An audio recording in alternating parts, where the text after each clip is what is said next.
Привет, меня зовут Михаил, и сегодня, не судите строго, я делаю ту долму, которую я люблю. Поэтому поехали.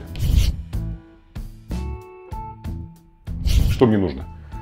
Говядина, курдюк, бараний, лук, чеснок, чили, естественно, листья винограда, изюм, ну и так далее. Начну я с того, что сделаю фарш в мясорубке на среднем размере вот этой штуки. Смешаю говядину с бараниной.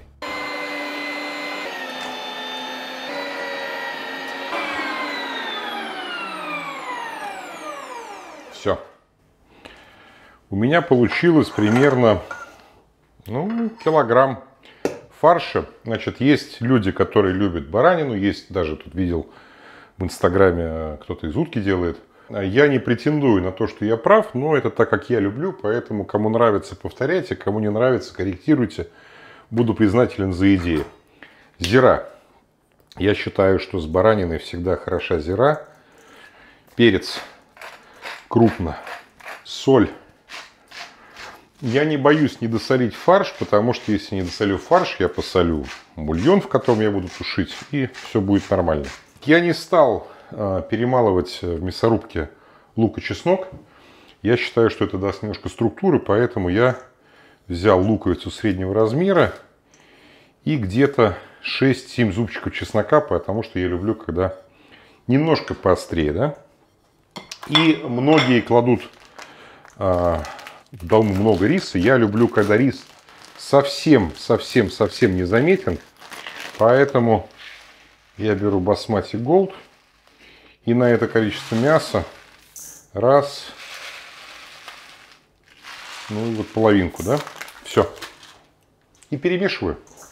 Прикол состоит в том, что его можно сделать заранее, а потом просто разогреть. Даже более того, как многие подобные вещи, оно, на мой взгляд, вкуснее на второй день. Фарш у меня готов.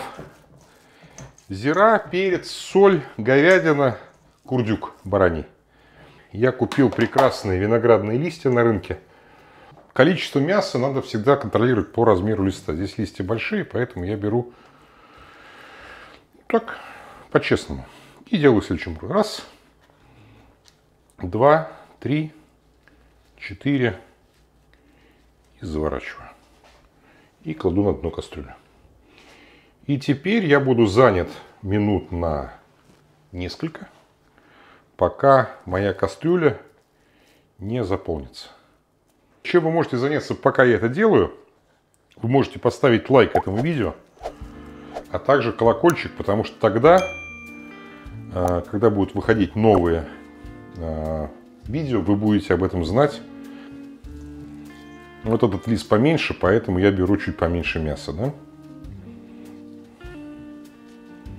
Ну, таким же конвертиком. Я думаю, что это очень увлекательно делать с семьей. Можно заставить домочадцев приносить какую-то пользу в хозяйстве. Сейчас я подозреваю, как многие видеоблогеры, которые сделали себе имя на среднеазиатской кухне, негодуют. Но бог им судья, да? Вот, первый слой готов. Теперь я беру и немного барбариса. Я обожаю барбарис. Он дает прекрасный вкус. Немного бадьяна. Буквально раз-два. Немного изюма. Изюм даст сладость. Немного гвоздики. О, я купил совершенно обалденный кардамон. Буквально 4 этих самых. Я подозреваю, что мне этого хватит с учетом гостей дня на 3-4. И еще я подозреваю, что сейчас я буду менять кастрюлю. Кастрюля неоправданно маленькая. Так, в общем, с кастрюлей не получилось, поэтому я беру кастрюлю побольше, да, придется немножко переложить. На самом деле, тема с тем, что посуда не подходит, очень стандартная. И не ошибается только тот, кто ничего не делает. Вот. Но вот в этой мне комфортнее значительно, потому что как-то здесь я понимаю, что все поместится. И у меня получилось ровно 2 слоя. Листья, которые остались, это не проблема. Даже если не собираюсь делать сейчас, я могу их, в принципе, даже заморозить. Только никому об этом не надо говорить. И они пролежат сколько угодно. Вот все, последнее. Самое красивое. Загибаю, кладу. Вот. По-моему, идеально. Немножко изюма. Немножко бадьяна. Ой, слушай, какой же классный. Прям как в Индии.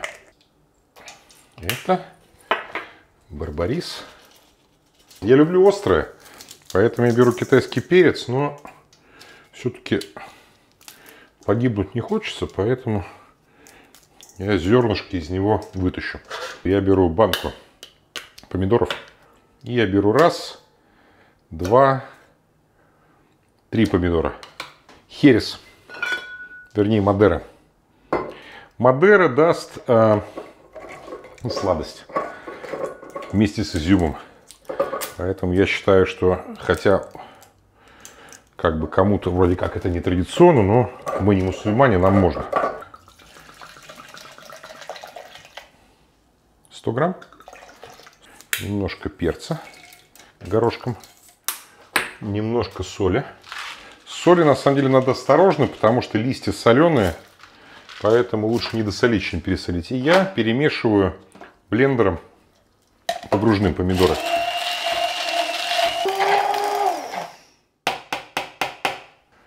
И теперь выливаю сюда. Но жидкости, очевидно, мало. Поэтому я схалтурю и добавлю просто горячей воды. То есть, чтобы верхний слой буквально был чуть-чуть по жидкостью. Я ставлю на огонь. Это будет тушиться на медленном огне минут 40. Я постараюсь дотерпеть до окончания готовки. А потом со сметанкой. Закрываем. Сейчас жду, когда закипит. Убавлю огонь и отдыхаем. И немножко прибрался, как вы заметили, да? И вот у меня оно закипело. Я убавляю огонь.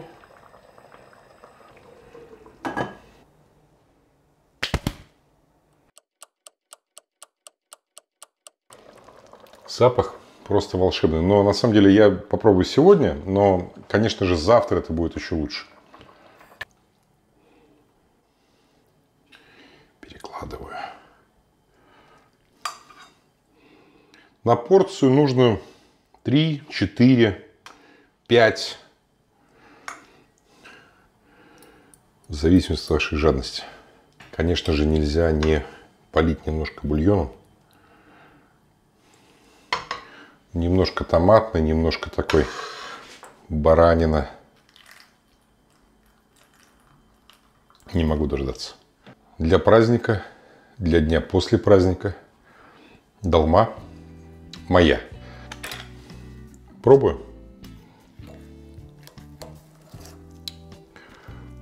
Ну, она супер нежная, супер розовая. Остались маленькие ошметочки курдюка. Пробую.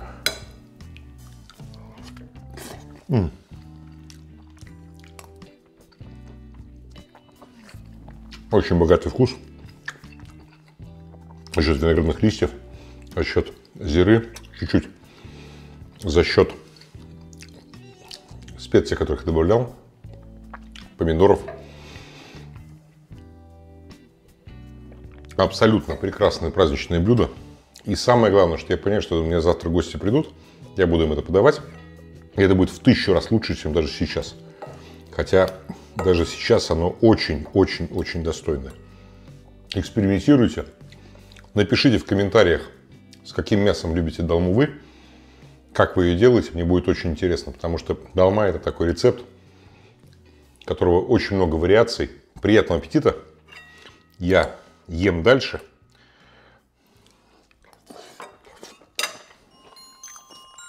Я очень доволен.